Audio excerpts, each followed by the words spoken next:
बाबा जो है प्यार के सागर हैं, बहुत अच्छी रीति समझना, प्यार के सागर। इसे अच्छे से आत्मसात करो पहले कि बाबा क्या है, प्यार के सागर हैं। तो किसी भी आत्मा के प्रति जरा भी अभिमानवश झिड़की निकली तो वो बहुत बड़ा विकर्म बन जाता है। ये सिस्टम को समझो।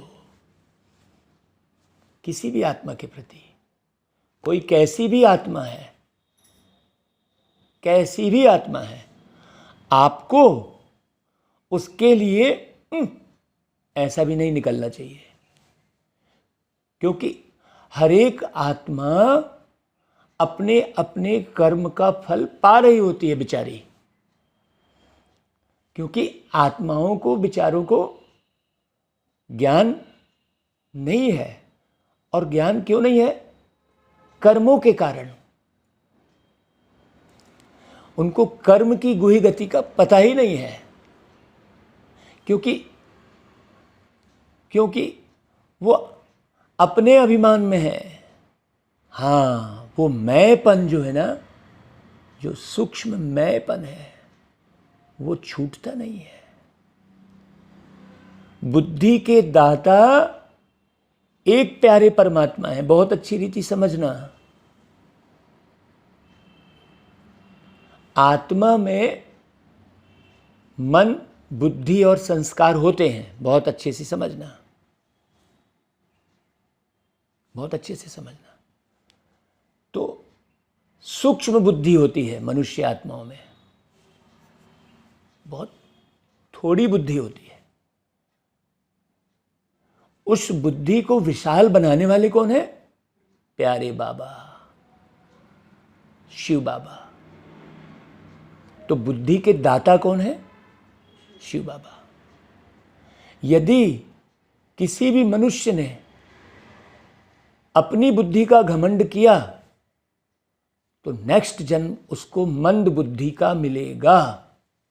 जैसे मंद बुद्धि के बच्चे होते हैं ना, हाँ, उसका कर्म दंड है। क्योंकि पिछले जन्म में जो भगवान की कृपा बरसी थी, श्रेष्ठ कर्मों के अनुसार वो दाता, देखो दाता कौन है? काहे का दाता है? बुद्धि का ही दाता है। बहुत बड़ी बात है ये। बुद्धि का ही दाता है परमात्मा। और यदि आपको सोचने समझने की बहुत अच्छी क्षमता आपके अंदर में विकसित हो गई है, मान लो, और आप बहुत बुद्धि से काम ले रहे हैं, तो ये आपकी कोई होशियारी नहीं है, वो देने वाला दे रहा है, बुद्धि का दाता। इसलिए यदि आपने कोई बुद्धिमानी का कार्य किया और वहाँ मैंपन लाए तो भी बहुत विकर्म बनता है, क्योंकि बुद्धि के दाता केवल एक परमात्मा है। तो जितनी भी बुद्धि से आप बात करो, चाहे जितनी भी बुद्धि का काम करो, कोई भी श्रेष्ठ कर्म हो रहा है, उसमें मैंपन की खुशी नहीं आनी चाहिए, उसमें बाबा की याद की खुशी आनी चाहिए। इसलिए प्यारे बाबा ने कहा कि बच्चे, बुद्धि का योग मुझसे लगाओ। मतलब तुम्हारे अंदर जो भी बुद्धि है वो किसकी देन है? प्यारे बाबा की देन है। चाहे आप किसी भी बात को कितने भी अच्छी रीति स्पष्ट कर रहे हो, कोई भी बहुत अच्छा आविष्कार कर ले रहे हो, क्योंकि सबसे बड़े साइंटिस्ट, सबसे बड़े चिकित्सक, सर्वोच्च शिक्षक, परम सद्गुरु, परमात्मा, परम पिता, सब कुछ कौन है भाई? बाबा है। तो जरा भी झिड़की, बिना मतलब की झिड़की किसी के लिए होनी ही नहीं चाहिए। कोई व्यक्ति, कोई बच्चा आग में हाथ डाल रहा है और वो आपसे काफ़ी दूर है, तो आपको चिल्लाना पड़ेगा, है ना भाई? तो वो चिल्लाना भलाई वाला है, उसको चिल्लाना नहीं कहेंगे, है ना भाई? बहुत गहरी बात है। तो कर्मों की गुहि गति और जीवन का रहस्य, ये दो ही बातें समझने की है। और मन, बुद्धि और संस्कारों को समझना, ये मुख्य पिक्चर है। इस पर कोई फिल्म बनाता ही नहीं कि मन को कैसे कंट्रोल किया जाए, बुद्धि को कैसे दिव्य बनाया जाए, और संस्कारों को देवताई संस्कार, देने वाले संस्कार। आप जांचो अंदर, आप अंदर जांचो कि हमेशा देने के भाव उत्पन्न हो रहे हैं कि लेने के, क्योंकि हम दाता के बच्चे हैं। हमेशा देने के भाव उत्पन्न हो रहे हैं क्या, कि चाहिए चाहिए के भान में हैं? हाँ, क्योंकि यदि आप सदा देने के भान में हैं तो बाबा ने क्या कहा था, देना ही लेना है। तो चाहिए शब्द तो जीवन में एक बार भी आना ही नहीं है। चाहिए, हाँ, मुझे ये चाहिए, नहीं। संसार के लिए जब हम जीते हैं तो संसार के लिए जीने की व्यवस्था वो परमात्मा स्वतः ही कर देते हैं। जब आपका लक्ष्य संसार के लिए जीने का होगा तब। और कहते हैं ना, अपने लिए जिए तो क्या जिए, अपने लिए जिए तो क्या जिए, जो जी गए जमाने के लिए, अपने लिए जिए तो क्या जिए। ऐसा गीत है ना भाई? सोचो, आपके अंदर में खुशी जब रहेगी जब किसी भी किस्म का अभिमान नहीं होगा, तब खुशी रहेगी। आपके अंदर में खुशी तब रहेगी जब किसी भी किस्म की चाह नहीं होगी, पार्टिकुलर अपने लिए, अपने परिवार के लिए चाह नहीं होगी। आपको सद्गति की राह तभी मिलेगी जब रंच मात्र भी चाह नहीं होगी। आपकी आह तभी समाप्त होगी जब रत्ती भर भी चाह नहीं होगी। इसे बहुत अच्छी रीति समझना भाई। बाकी आवश्यकताओं की पूर्ति तो परमात्मा ने सिस्टम ऐसा सेट करके रखा है कि आवश्यकताओं की पूर्ति स्वतः ही होती है। बच्चा जन्म लेता है तो वो कोई पुरुषार्थ नहीं करता है, उसके लिए खान पान की व्यवस्था पहले से ही तैयार रहती है। इस बात को बहुत अच्छी रीति समझना है। जब चाह से परे की जिंदगी होगी तब सुंदर राह मिलेगी, नहीं तो आप कितना भी पढ़ लो, कैसी भी प्रदर्शनी लगा लो, कैसी भी सेवा कर लो, बाबा तो अमृत बेले एक एक के हिसाब किताब बहुत अच्छी रीति दिखा रहे हैं। लगातार प्रतिदिन दिखा रहे हैं बाबा, प्रतिदिन। और क्यों दिखा रहे हैं? ताकि बहुत अच्छी रीति समझ में आ जाए बच्चे को। तो बाबा कहते, मीठे बच्चे, तुम्हारा फर्ज है एक दो को बाप और वर्षे की याद दिलाकर सावधान करना है। इसमें ही सबका कल्याण समाया हुआ है। एक दो को सावधान करना। देने वाला लुटा रहा है ना भाई? ऐसे करके गीत है ना भाई? बहुत गहरी बात है, बहुत अच्छी रीति समझना है। तो तुम बच्चे किस एक गुह्य राज को समझते हो जो कोई साइंसदान भी नहीं समझ सकते?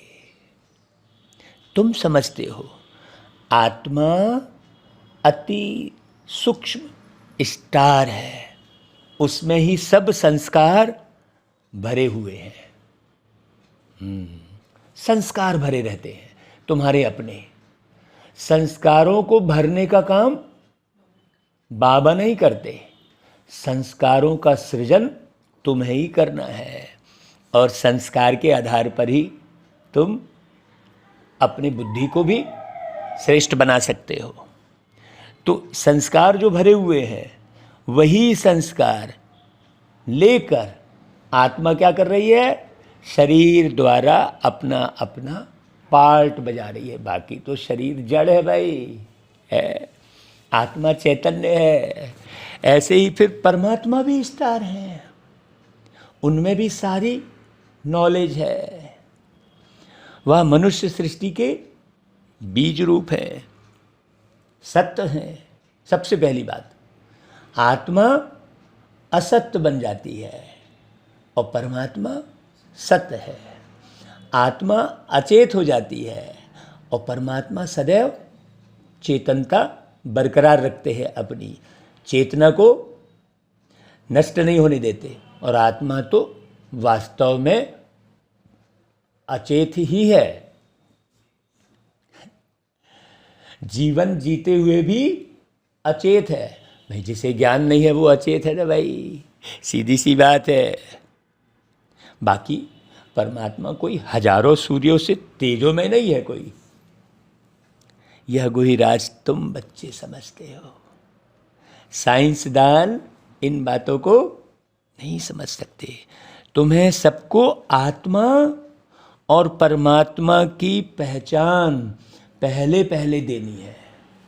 आत्मा कैसे काम करती है, परमात्मा कैसे कार्य करते हैं, है ना भाई? गीत है ना भाई, माता वो माता तू सबकी भाग्य विधाता। तो माता कौन? हम आत्माएं। और पिता कौन? प्यारे बाबा। तो हमें सबकी पालना एक माँ बनकर करनी चाहिए। माँ का गायन है, माँ के लिए कहते हैं निस्वार्थी है, निर्विकार। माँ के लिए बहुत गायन है। हमको एक भाई पूरा माँ के लिए, उसने पूरा महीने भर के पूरे स्लोगन बनाए थे, तो हमें पलट पलट के दिखा रहे थे।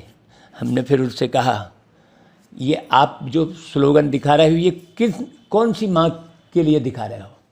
है? तो बोले माँ के लिए भाई, और कौन सी माँ के लिए? मैं बोला आप कौन हो? तो वो खुद को तो नहीं जान पा रहा था कि भाई मैं ही माँ हूँ। वो भाई जो है, हमने कहा आप कौन हो? बोले भाई मैं तो आपके सामने बैठा हूँ। मैं बोला आप ही तो वो माँ हो। ये जो आप गुण दिखा रहे हो ये किसी माँ की महिमा कर रहे हो और अपने को आप उस महिमा से हटा लिए हो। है, ये सारे गुण आपके अंदर हैं। जितनी तुम माँ की महिमा बता रहे हो वो सब किसके अंदर है? तुम्हारे अंदर। तब वो कहने लगा ये तो हमने कभी सोचा ही नहीं। हमने कहा भाई तुम कौन हो? तुम आत्मा हो, है ना भाई? सोचो, गहरी बात। तो माता वो माता तू सबकी भाग्य विधाता का अर्थ क्या हुआ?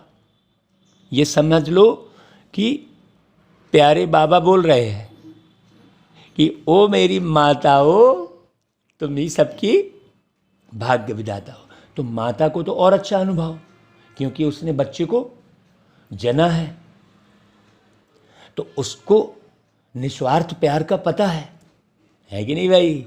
इसलिए बाबा माताओं पर विशेष नज़र रखते क्योंकि वो अनुभवी है।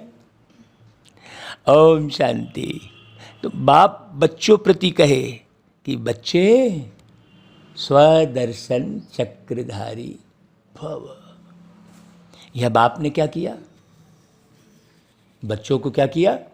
सावधानी दी। हाँ, यही तो हम असावधान हो जाते हैं ना भाई, परदर्शन चक्रधारी बन जाते हैं। जबकि बाबा क्या सावधानी दे रहे हैं? स्वदर्शन चक्रधारी। तो बच्चों को भी एक दो को सावधानी देनी है का अर्थ क्या हुआ? जब प्रत्येक भाई स्वदर्शन में रहेगा तो वही सावधानी देना कहलाएगा, बाकी किसी को टोकना थोड़ी है। हमको देखकर स्वयं समझ जाएगा कि हम हमेशा स्वदर्शन में ही रहते हैं, तब हमसे जरा भी गलतियां नहीं होंगी भाई। तो गलतियां नहीं होंगी तो सज़ा नहीं मिलेगी। है, आप गाड़ी चला रहे हो और ढंग से आपने आजू बाजू देखा नहीं तो वही तो गलती है, और क्या। तो गाड़ी तो ठुक जाएगी ना, तो नुकसान तो हो ही जाएगा ना। वैसा ही तो ये जीवन है। गलती हो रही है, उन्हीं गलतियों को तो नहीं होने देना है। वही तो चेतनता है, वही तो चेतनता है। तो बाप को याद करने से झट वह नशा चढ़ जाता है। क्योंकि सत्यचित आनंद स्वरूप कौन है? हाँ, तो चेतना आ जाती है। चेतना कैसे आएगी? हाँ, बुद्धि दिव्य कैसे बनेगी? बाबा को याद करने से। एकदम सिंपल सी बात है भाई। हाँ भाई, याद ही तो है। किसी दुष्ट व्यक्ति को आप याद करते हो तो कैसे मन खिन्न हो जाता है। याद ही तो किया, वो दुष्ट व्यक्ति अभी सामने नहीं है, आपने क्या किया? याद करके आप नर्वस हो गए ना।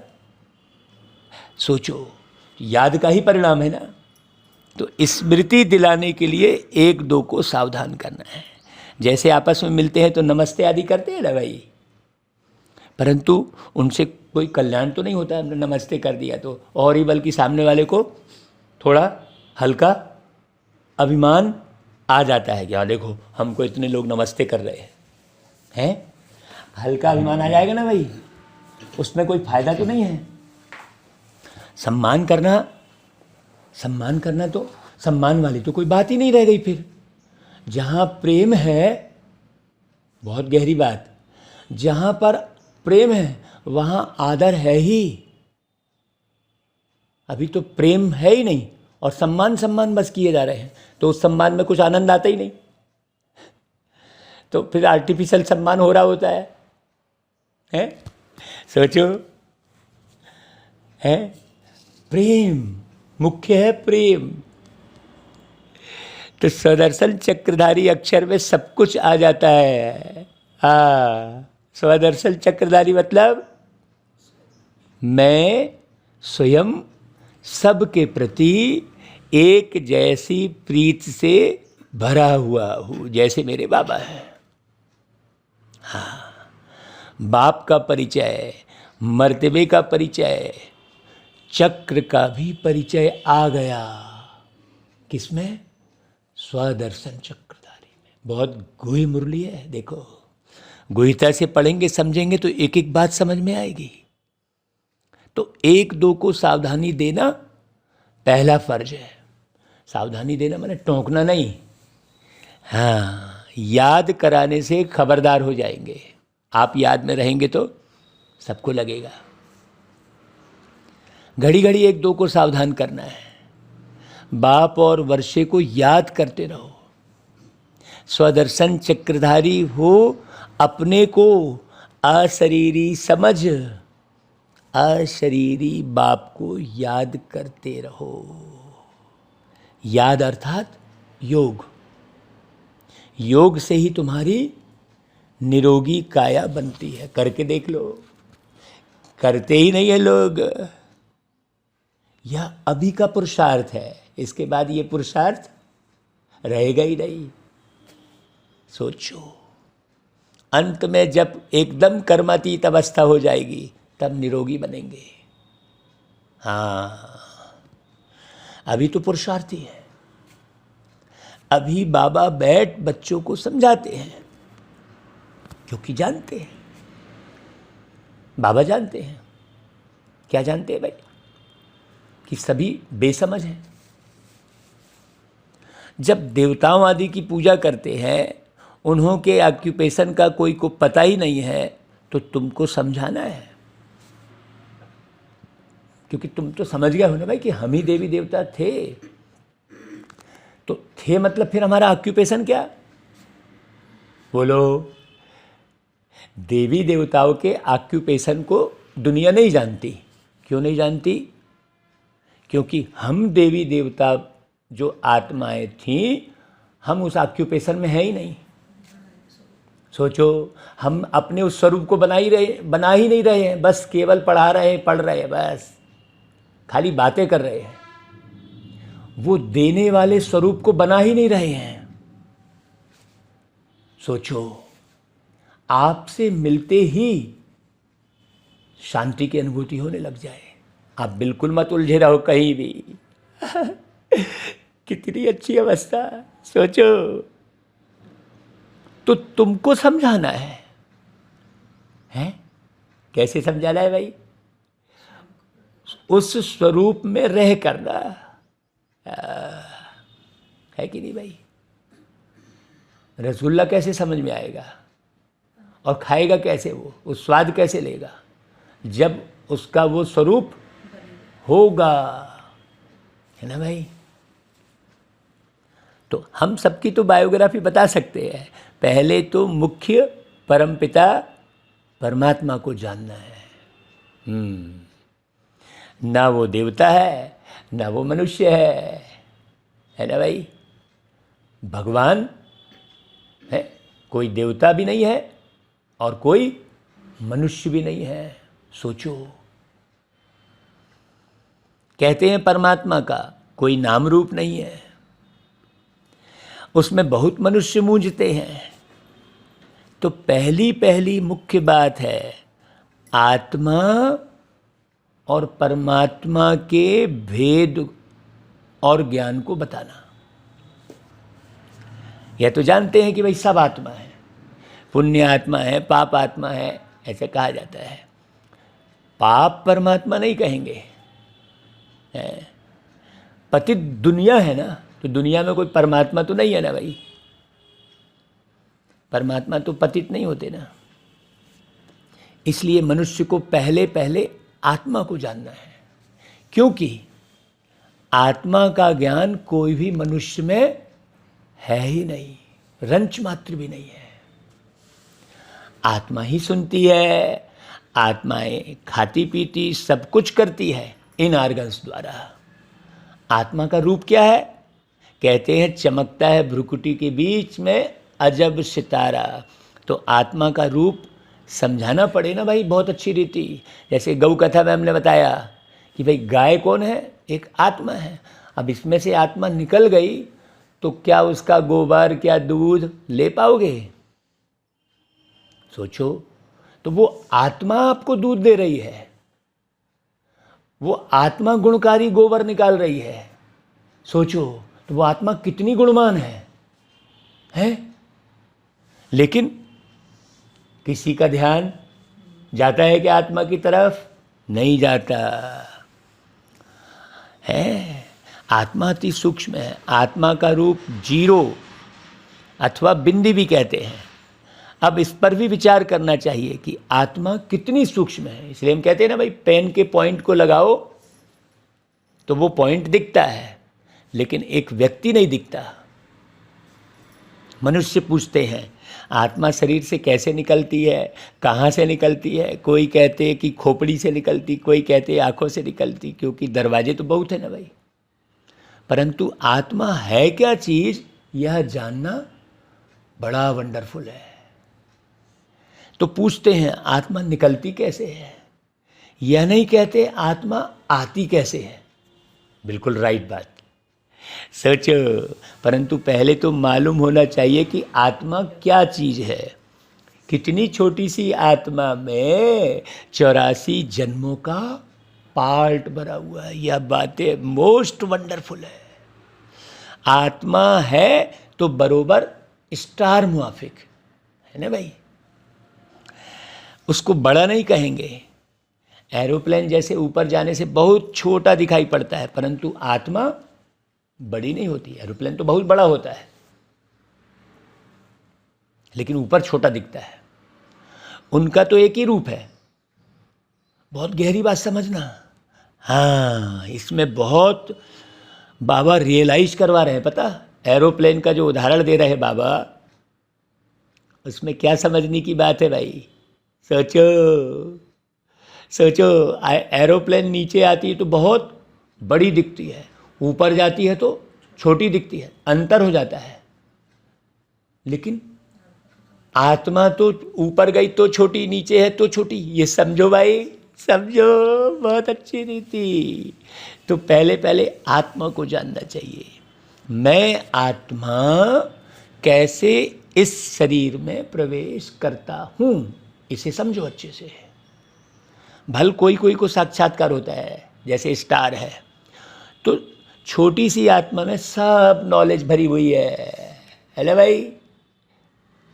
तो क्या कह रहे हैं बाबा, बताओ, सोचो, बाबा कहना क्या चाह रहे हैं। छोटी सी आत्मा में सब नॉलेज भरी हुई है। इसका मतलब नॉलेज कहाँ खत्म होगी? जब तुम, हाँ, नॉलेज खत्म हो जाएगी जब तुम देह के भान में रहोगे। तो बाबा कहना क्या चाह रहे हैं? सोचो, परमात्मा के रूप का भी किसको पता नहीं है? वास्तव में जैसी आत्मा है, हाँ, वैसे ही परमपिता परमात्मा है। आकार में ना भाई, संस्कार में नहीं। संस्कार की बात नहीं चल रही है। लोगों ने क्या कर दिया, आत्मा ही परमात्मा है कह दिया, तो आत्मा निर्लेप है कह दिया। ज्ञान नहीं होने के कारण, कुछ भी ज्ञान नहीं है लोगों को। वास्तव में देखा जाए तो हो ही नहीं सकता ना। तो वह भी बाप है। भले यहाँ बाप और बच्चा छोटा बड़ा होते हैं, परंतु आत्मा छोटी बड़ी नहीं हो सकती। आत्मा और परमात्मा के रूप में कोई भेद नहीं है, बाकी दोनों के पार्ट में और संस्कारों में भेद है। बाप समझाते हैं मेरे में क्या संस्कार है और तुम आत्माओं में क्या संस्कार है। मनुष्य आत्मा और परमात्मा के रूप को ना जानने के कारण आत्मा परमात्मा एक कह देते हैं। एक तरफ लिखा है आत्मा परमात्मा अलग रहे बहुकाल, और फिर एक कैसे हो गए? सोचो, बड़ा घोटाला कर दिया है। तो जानना तो बहुत जरूरी है भाई, हैं? जानना भी बहुत जरूरी है, और इसी सेवा में कंटिन्यू बने रहना भी बहुत जरूरी है। परमात्मा भी है, ब्रह्मा विष्णु शंकर भी है। अब ब्रह्मा विष्णु शंकर बात ही अलग हो गई बिल्कुल। इन सब में आत्मा है। ब्रह्मा भी एक आत्मा, विष्णु भी एक आत्मा, शंकर भी एक आत्मा, परमात्मा नहीं। जगदम्बा सरस्वती को भी गॉडेज ऑफ नॉलेज कहते हैं। गॉडेज ऑफ नॉलेज मतलब परमात्मा से ही, गॉड से ही उसने नॉलेज प्राप्त किया है। लेकिन कब किया है, कैसे किया है, ये किसी को भी पता नहीं। जगदम्बा को भी क्या कहते हैं? Goddess of knowledge. तो जरूर सरस्वती भी आत्मा है, उसमें नॉलेज है, परंतु उनमें कौन सी नॉलेज है यह कोई को पता ही नहीं है। अब वो स्कूल में गणित विज्ञान इतिहास पढ़ते हैं तो सरस्वती जी की भक्ति करते हैं, तो वो नॉलेज थोड़ी देने वाली है। सोचो, है ना भाई। सिर्फ कह देते हैं गॉडेज ऑफ नॉलेज। अखबारों में आर्टिकल्स आदि पढ़ते हैं तो उस पर समझाना चाहिए। तुम कहते हो सरस्वती गॉडेज ऑफ नॉलेज, परंतु उसने कौन सी नॉलेज दी, कब दी? उनको जरूर गॉड से नॉलेज मिली होगी ना भाई। तो गॉड का रूप क्या है? गॉडेज ऑफ नॉलेज यह नाम कैसे पड़ा भाई? नॉलेजफुल तो एक गॉड ही है ज्ञान के सागर। उनने सरस्वती को नॉलेजफुल कैसे बनाया? एक ही बात पर किसको संगम पर खड़ा कर देना चाहिए। सोचो भाई, संगम, तुलना करो भाई, ये और ये, है ना भाई। हाँ, सामने बने बात रखनी चाहिए। बाबा कहते हैं हम समझाते हैं, बाकी लिखने के लिए तो संजय है। जगदीश भाई की तरफ इशारा किया बाबा ने, निमित्त है। हाँ, बाबा ने संजय शब्द कहा है? हम इशारे दे रहे हैं जगदीश भाई, लेकिन बाबा ने शब्द क्या कहा है? संजय। माने संजय का गायन क्या है? दूरदर्शिता, जिसके पास पारदर्शिता है, जो न कौरव की तरफ है न पांडव की तरफ है। संजय मतलब साक्षी, बहुत अच्छी रीति समझना। जो साक्षी भाव से जीवन जी रहा है उसे हर एक बात क्लियर समझ में आ जाएगी, और जो उलझा हुआ है उसे बात समझ में नहीं आएगी। तो बाबा कहते हैं संजय है नंबर 1 मुख्य एक्टर। या तो बाबा के साथ राइट हैंड होना ही चाहिए भाई, परंतु ड्रामा की भाभी ऐसी है जो इनको दिल्ली में ही रहना होता है। कल्प पहले वाला पार्ट है, अर्जुन का नाम मुख्य गाया हुआ है। अब तुम बच्चे हर बात का अर्थ समझते हो, है ना? अर्जुन और संजय, है ना भाई? दिल्ली माने बहुत अच्छी बात है ना भाई। सोचो, है दिल्ली कोई स्थान विशेष के लिए थोड़ी बोल रहा है बाबा, और स्थान विशेष की भी बात चल रही है, लेकिन दोनों में बहुत गहरे इशारे दे रहे हैं। दोनों बातें चल रही हैं, स्थान विशेष की भी चल रही है और गहरी बात चल रही है। हाँ, बहुत समझने की बात है। तो पहले तो आत्मा और परमात्मा को समझना है। बाप ने बच्चों को समझाया है, आत्मा स्टार है, उसमें सारी नॉलेज कैसे भरी हुई है यह केवल बाबा ही बता सकते हैं कैसे भरी है। बाकी कोई आत्मा भी नहीं जानती है कि उसके अंदर कैसे भरी है नॉलेज, या कोई साइंसदान भी समझ नहीं सकेंगे। आत्मा में ही सब संस्कार रहते हैं। अब आत्मा तो स्टार है, आत्मा परमात्मा का रूप क्या है? हाँ, वह भी परमात्मा ही है। अब कोई बच्चे की आत्मा है, उसके संस्कार बिल्कुल अलग दिखाई देते हैं। वो बड़े के शरीर में भी प्रवेश करे तो संस्कार तो वही रहते हैं उसके। तो बाबा कहते हैं वह भी परमात्मा है, फर्क नहीं है। यह जो महिमा गाते हैं वह हजारों सूर्यों से तीखे हैं, ऐसे नहीं है। बाबा कहते हैं सिर्फ तुम आत्मा में नॉलेज नहीं है, मैं परमात्मा नॉलेजफुल हूँ, बस यह फर्क है। तो माया ने तुम आत्माओं को क्या कर दिया? पतित बना दिया है। बाकी कोई दीवा नहीं है बुझा हुआ कोई। हाँ, सिर्फ आत्मा से क्या हो गई है? नॉलेज निकल गई है, बाप और रचना की, बस किसी को नहीं पता है। सो अब तुमको नॉलेज मिल रही है। बाबा में नॉलेज है, वह भी आत्मा है, कोई बड़े नहीं है वो कि बड़ा शिवलिंग बना दिए 40 फीट का। उनको भी नॉलेजफुल, और सरस्वती को भी नॉलेजफुल कहा जाता है? बुद्धि की देवी कहा जाता है। अब उनको नॉलेज कब मिली? सरस्वती किसकी बच्ची है यह कोई जानते ही नहीं है। कहाँ सरस्वती किसकी बच्ची है ये किसी को भी पता नहीं है। तो दिल में आना चाहिए, उन लोगों को कैसे समझाएं? बाप परमात्मा कौन है वह भी समझाना है कि वह स्टार है, उनमें सारी नॉलेज है। गॉड फादर मनुष्य सृष्टि के बीज रूप है, सबके बेहद के बाप है, वह सत्य है, चैतन्य है, उनमें सच्ची नॉलेज है, उनको ट्रुथ भी कहते हैं। और कोई में सच्ची नॉलेज है ही नहीं। रचयिता एक बाप है, तो सारी रचना की नॉलेज भी उनमें ही है। झाड़ के बीज रूप है ना भाई। कौन से झाड़ के? मनुष्य सृष्टि रूपी झाड़ के। आत्मा तो चैतन्य है, शरीर तो जड़ है। तो बाबा किस झाड़ के बीज है?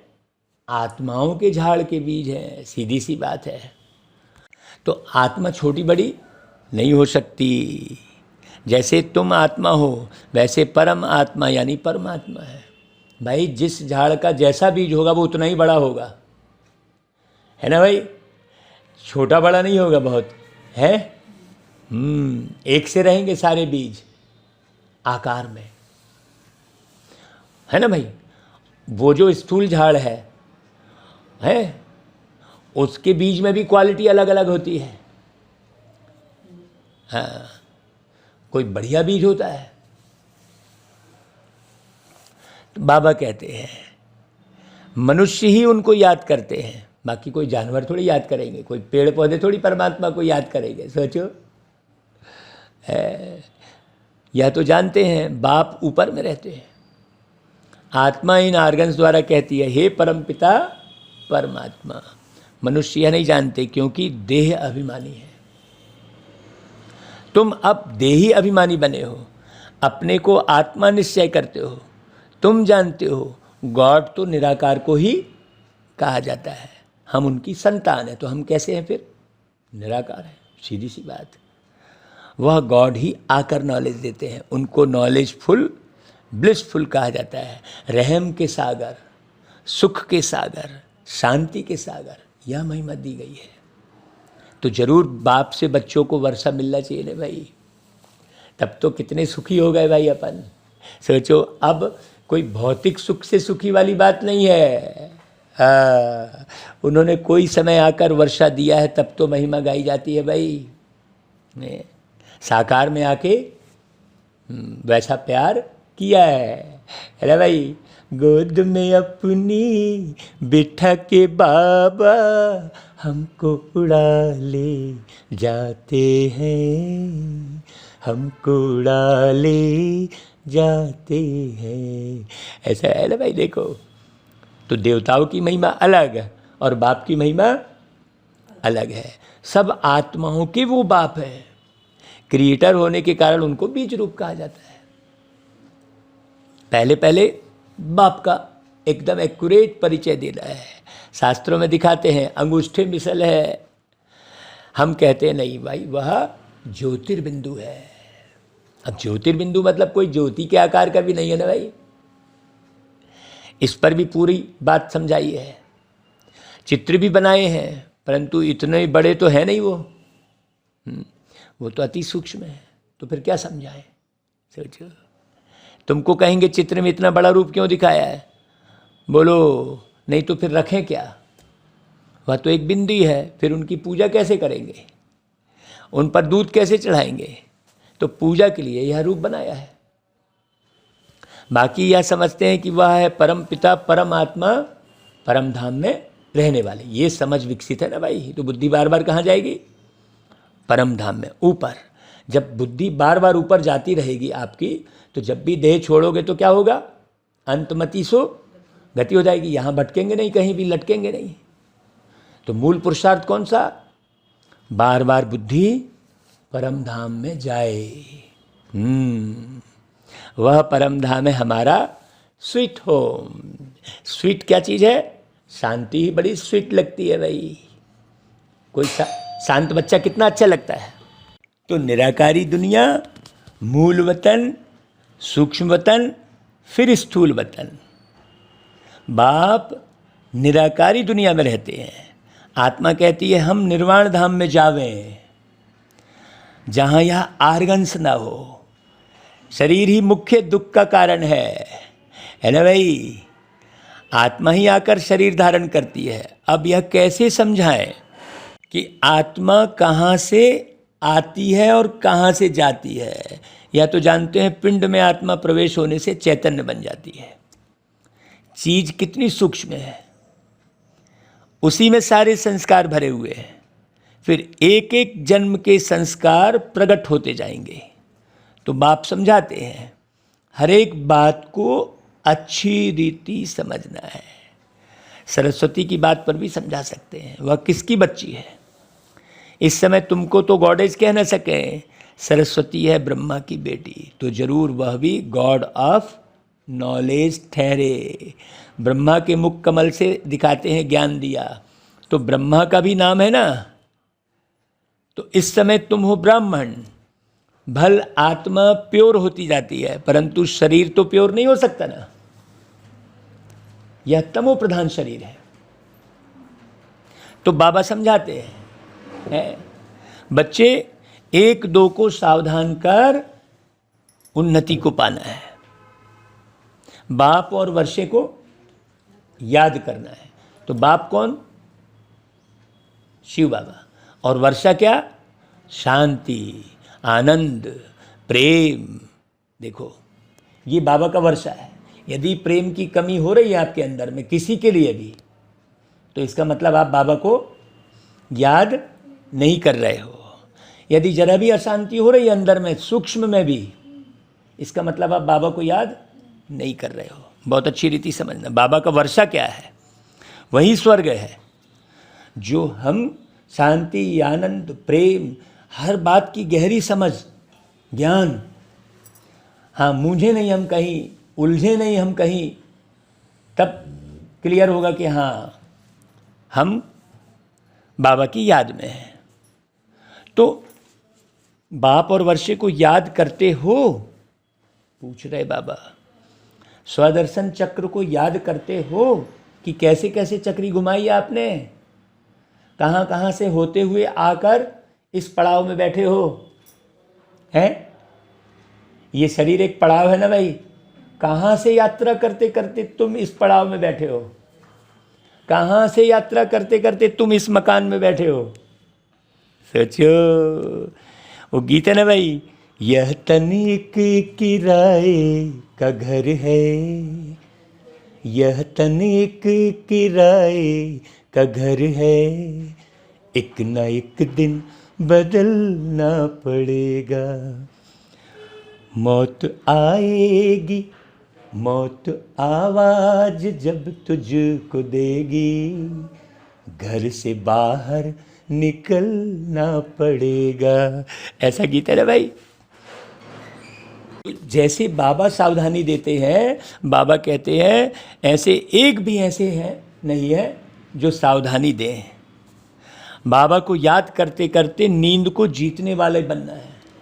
हाँ, ऐसा नहीं कि नींद करते करते बाबा को याद करना है, उल्टा होता है ना। पुरुषार्थ पूरा उल्टा होता है। नींद करते करते बाबा को याद करते हैं, जबकि बाबा को याद करते करते नींद को जीतना है। बहुत अच्छी रीति समझना। इसमें तो बहुत कमाई है।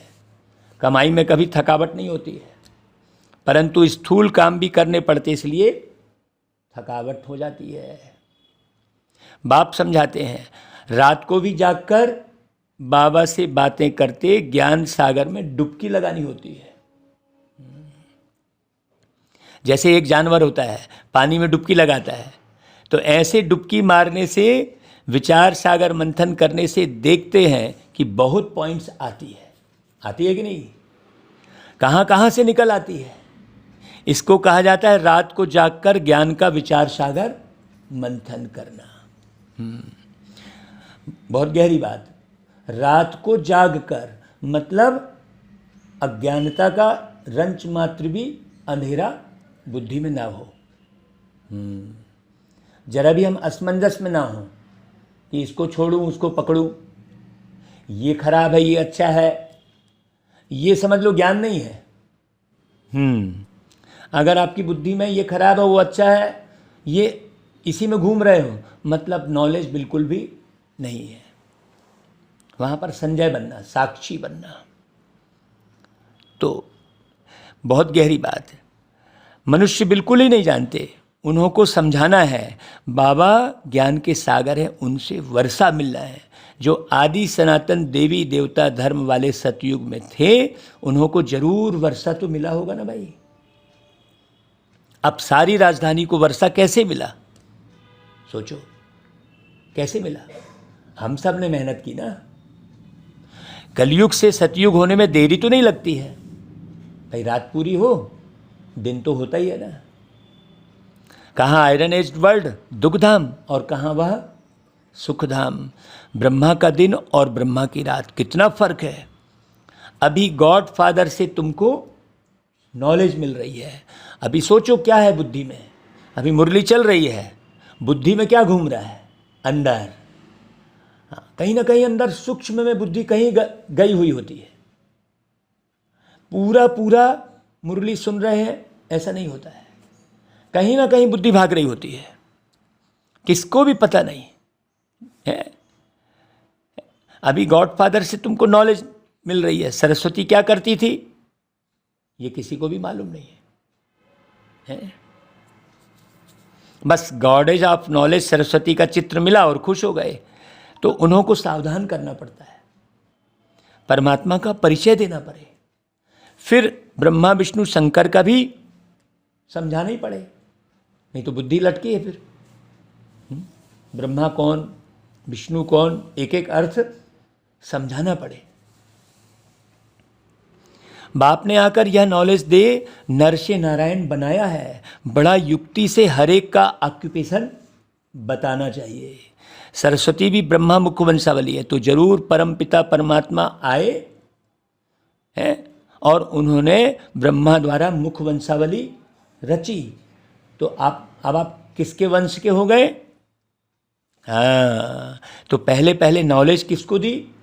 कहते हैं कलश सरस्वती को दिया, बीच में ब्रह्मा को गुम कर दिए। भाई पहले पहले नॉलेज तो ब्रह्मा को मिली ना। यह किसको भी पता नहीं है कि ब्रह्मा तन में आकर माताओं को कलश दिया है परमात्मा शिव ने। ये बात किसी को नहीं मालूम है कि ब्रह्मा के तन में आकर दिया है। तो जरूर ब्रह्मा भी सुनते होंगे ना भाई। ब्रह्मा के हाथ में शास्त्र भी दिखाते हैं, ब्रह्मा की मत मशहूर है, तो वह भी सभी वेदों शास्त्रों के सार की मत देते होंगे। तो ब्रह्मा द्वारा शिव बाबा समझाते हैं। ब्रह्मा कहाँ से आए भाई? यह रथ कहाँ से निकला? कोई नहीं जानते। बाबा ने अभी बताया है जो तुम समझा सकते हो। दुनिया तो कितनी भटक रही है, कहाँ कहाँ किन किन आत्माओं का पाठ चल रहा है किसी को पता थोड़ी है। फटाक से परमात्मा कह देते हैं। परमात्मा का पार्टी अलग है। जब मुरली सुने अच्छे से कोई व्यक्ति बहुत बारीकी से, तो समझ में आए, भटकना सबका बंद हो जाए, भीड़ में जाना है। अच्छा भाई, मीठे मीठे सिकिलदे बच्चों प्रति माता पिता बाप दादा का याद प्यार और गुड मॉर्निंग। रूहानी बाप की रूहानी बच्चों को नमस्ते, और हम रूहानी बच्चों की रूहानी माता पिता बाप दादा को याद प्यार गुड मॉर्निंग और नमस्ते। धारणा के लिए मुख्य सार: रात को जाग कर ज्ञान का विचार सागर मंथन करना है। तो यहाँ पूरी जागृत अवस्था चाहिए, क्योंकि ये पूरी ही ब्रह्मा की रात शब्द का है। तो पूरे समय कौन सी अवस्था चाहिए? जागृत अवस्था। हाँ, ज्ञान सागर में डुबकी लगानी है। वही कह रहे थे ना कि मैं डूबा ही रहता हूँ, है कह रहे थे ना भाई। बाप को याद करते नींद को जीतने वाला बनना है। दूसरी पॉइंट, स्वदर्शन चक्र फिराते रहना है। आपस में बाप और वर्षे की याद दिलाते एक दो को सावधान कर उन्नति को पाना है। हाँ, अच्छा भाई, वरदान: स्वयं को संगम युगी समझ, व्यर्थ को समर्थ में परिवर्तन करने वाली समर्थ आत्मा भव। जब हम मुरली भी सुनते हैं ना, तो एक बंधे हुए जैसे सुनते हैं, फ्रीडम नहीं रहती। तो कई बच्चों में क्या होता है, हाँ मुरली समाप्त हो तो फिर हम ये बात करें। मुरली क्या चल रही है? मुरली मतलब बातचीत ही है। किसकी बातचीत है? भगवान की बातचीत है, डायरेक्ट। सोचो तो कितनी लगन इस बातचीत में होनी चाहिए, है ना भाई। लेकिन मन और बुद्धि का इतना भटकाव रहता है कि पता ही नहीं चलता कि मन उठ के किधर चला गया, है ना भाई। तो यह संगम युग समर्थ युग है। तो सदा यह स्मृति रखो कि हम समर्थ युग के वासी हैं, समर्थ बाप के बच्चे हैं, समर्थ आत्माएं हैं, है ना भाई। तो असमर्थ नहीं होंगे कहीं भी। हाँ, हर काम सहज हो जाएगा और व्यर्थ क्या हो जाएगा? स्वतः ही समाप्त हो जाएगा। व्यर्थ रहेगा ही नहीं जीवन में। कलयुग तो है व्यर्थ। जब कलयुग का किनारा कर चुके, संगम युगी बन गए, तो व्यर्थ से किनारा हो ही गया। यदि सिर्फ समय की भी याद रहे तो समय के प्रमाण कर्म स्वतः चलेंगे, है ना भाई। आधा कल्प व्यर्थ सोचा, व्यर्थ किया, लेकिन अब जैसा समय वैसा, जैसे बाप वैसे बच्चे, है ना भाई। अच्छा भाई, स्लोगन, जो सदा ईश्वरी विधान पर चलते हैं वही ब्रह्मा बाप समान मास्टर विधाता बनते हैं। अच्छा भाई, ओम शांति।